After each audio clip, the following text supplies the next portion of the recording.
ഈശോയേ ഈശോയേ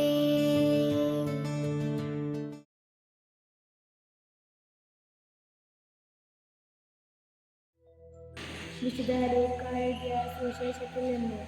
അക്കാലത്ത് ഈശോ ശിഷ്യന്മാരോട് അരുളിച്ചെയ്തു, ചെറിയ രാജഗണമേ, ഭയപ്പെടേണ്ട.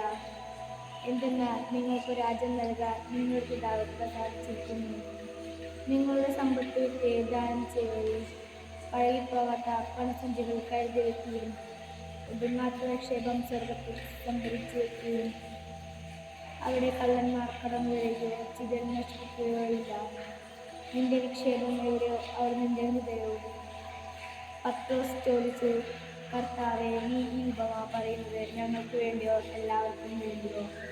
അപ്പോൾ കർത്താവ് പറഞ്ഞു, വീട്ടുജോലിക്കാർക്ക് രാജസമയം ഭക്ഷണം കൊടുക്കേണ്ടതിന് യജമാനൻ അവരുടെ മേൽ നിയമിക്കുന്ന വിശ്വസ്തനും വിവേകിയുമായ കാര്യസ്ഥൻ ആരാണ്?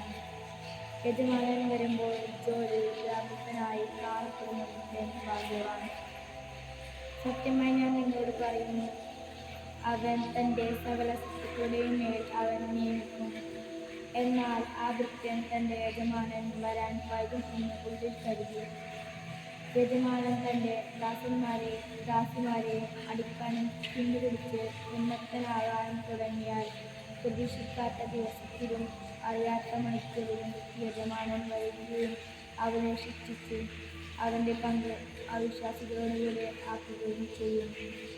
യജമാനന്റെ ഹിതം അറിഞ്ഞിട്ടും അതനുസരിച്ച് പ്രവർത്തിക്കുകയോ അതിന് ഒരുങ്ങുകയോ ചെയ്യാത്ത ഭൃത്യൻ കഠിനമായി പ്രഹരിക്കപ്പെടും.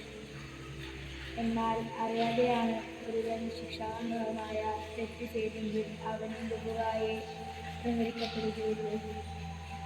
അധികം ലഭിച്ചവനിൽ നിന്ന് അധികം ആവശ്യപ്പെടും. അധികം ഏൽപ്പിക്കപ്പെടുന്നവരോട് അധികം ചോദിക്കും. കർത്താവിന്റെ സുവിശേഷം.